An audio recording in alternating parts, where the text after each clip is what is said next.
Assalamualaikum warahmatullahi wabarakatuh. Saya Sari Bintani Awalia, NIM C1F021080. Kali ini saya akan menjelaskan tentang sejarah dan pemikiran akuntansi syariah. Pengembangan awal akuntansi. Pertumbuhan awal dalam akuntansi dimulai dari peradaban kuno, seperti Mesopotamia yang menggunakan tabel ekonomi dan Yunani yang membentuk konsep pencatatan keuangan.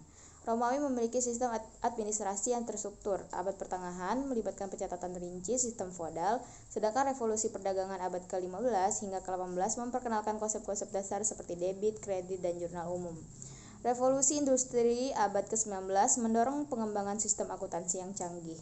Era modern ditandai oleh kemajuan teknologi informasi dan globalisasi serta penerapan standar akuntansi internasional seperti IFRS. Pertumbuhan ini mencerminkan adaptasi terhadap evolusi kebutuhan ekonomi dan sosial dengan sistem akuntansi yang terus berubah mengikuti dinamika lingkungan bisnis dan kemajuan teknologi.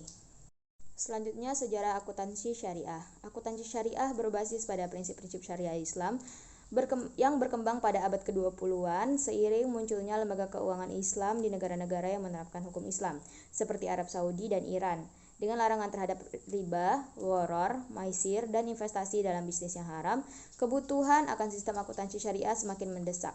Perkembangan ini semakin terlihat pada dekade 1980-an dan 1990-an, terutama dengan ekspansi lembaga keuangan Islam di berbagai negara.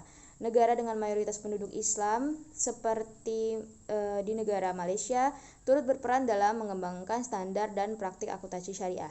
IOV yang didirikan pada tahun 1990 menjadi pionir dalam merumuskan standar akuntansi syariah yang diakui secara global.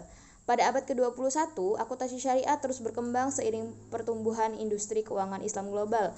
Akuntansi syariah semakin diakui internasional dan negara non-muslim juga tertarik untuk mengintegrasikan prinsip-prinsipnya dalam praktik bisnis. Dengan IOV sebagai pionir, akuntansi syariah telah menjadi komponen integral dalam dunia keuangan global, mencerminkan kesadaran akan pentingnya kesesuaian dengan nilai-nilai syariah dalam setiap aspek keuangan dan bisnis.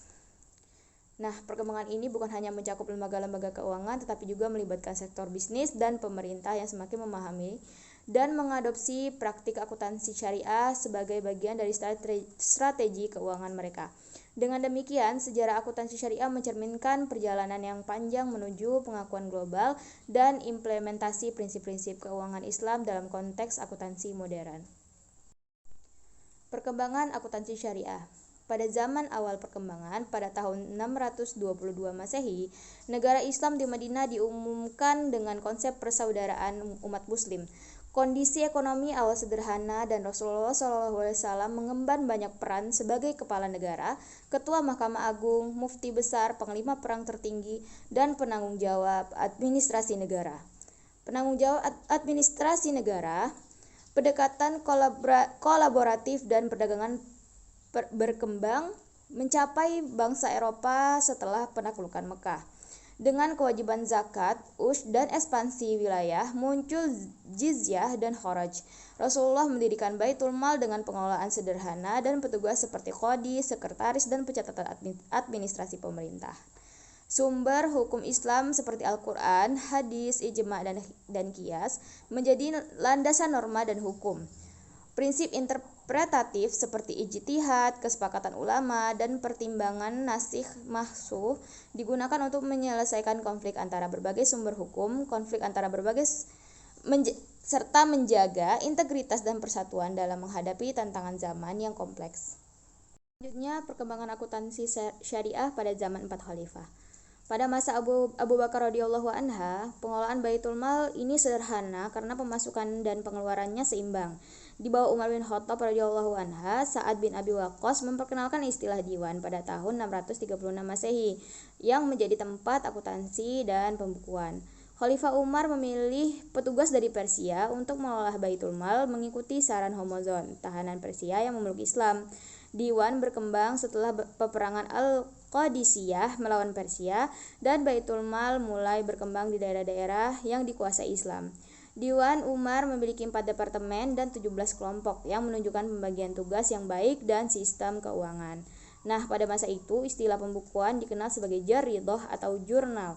Fungsi akuntansi dilakukan oleh berbagai pihak termasuk Al-Khatib yang bertanggung jawab atas penulisan dan pelaporan keuangan.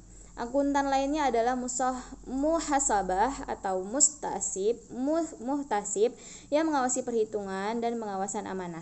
Departemen-departemen atau Diwan Keuangan seperti Diwan Pengeluaran, Militer, Pengawasan, dan Pemungutan hasil sudah ada pada zaman kekhalifahan Diwan Al-Kharaj. Di zaman Khalifah Mansur bertugas mengawasi penghasilan, dan Khitabah Al-Rasul Wasir menjaga pencatatan rahasia untuk menjamin pelaksanaan hukum. Syahib Al-Syurutah dan Muhtasib yang akan memainkan peran penting dalam menjaga moralitas masyarakat dan pelaksanaan ajaran agama. Nah, berikutnya yaitu berupa sekilas prosedur dan istilah yang digunakan. Al-Khawarizmi berkontribusi signifikan dalam pengembangan sistem akuntansi di negara Islam dengan membaginya ke dalam jenis daftar dan memberikan penjelasan mendalam tentang tujuan dan praktik terkait.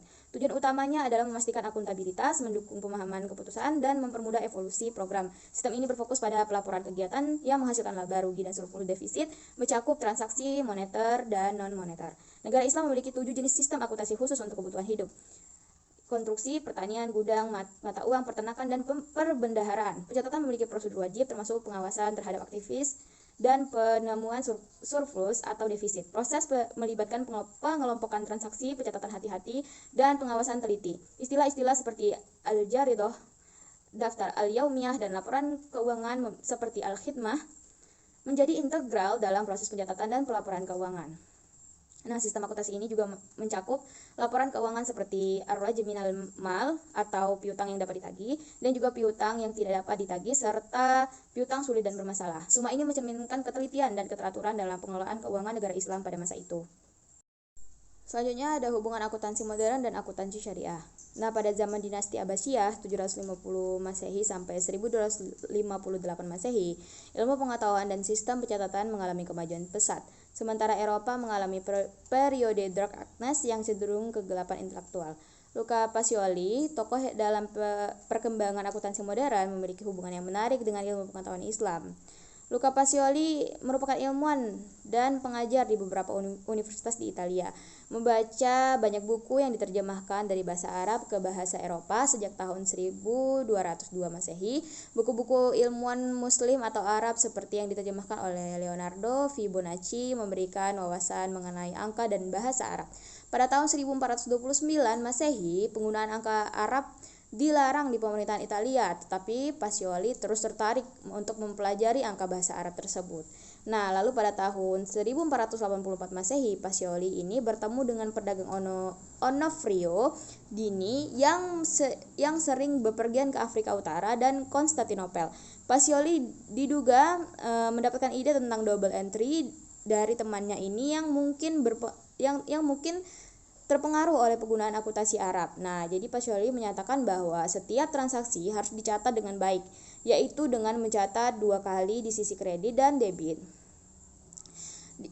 Maka diartikan sebagai terjemahan dari bahasa Arab di mana semua dimulai dari sebelah kanan. Meskipun bukti autentik dari zaman dinasti Abbasiyah sulit ditemukan, para ilmuwan Muslim terus mencari dukungan untuk peran Islam dalam perkembangan akuntansi. Nah, hubungan antara akuntansi modern dan Islam ini terletak pada fakta bahwa zaman modern mengikuti jejak zaman Islam dengan buku-buku dan sistem yang masih saling berhubungan untuk menciptakan warisan ilmiah yang relevan hingga saat ini.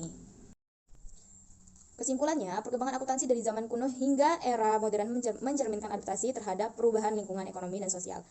Melalui peradaban kuno, era pertengahan revolusi industri, hingga era modern dengan pengaruh teknologi informasi dan globalisasi. Sejarah akuntansi syariah menunjukkan evolusi sebagai respon terhadap prinsip-prinsip Islam, terus berkembang ke abad 21 dengan pengakuan global. Zaman awal perkembangan akuntansi dalam negara Islam, terutama pada masa 4 khalifah, mencerminkan kemajuan signifikan dalam sistem akuntansi.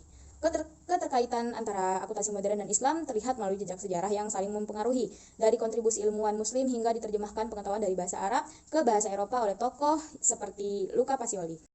Sekian penjelasan dari saya. Terima kasih. Wassalamualaikum warahmatullahi wabarakatuh.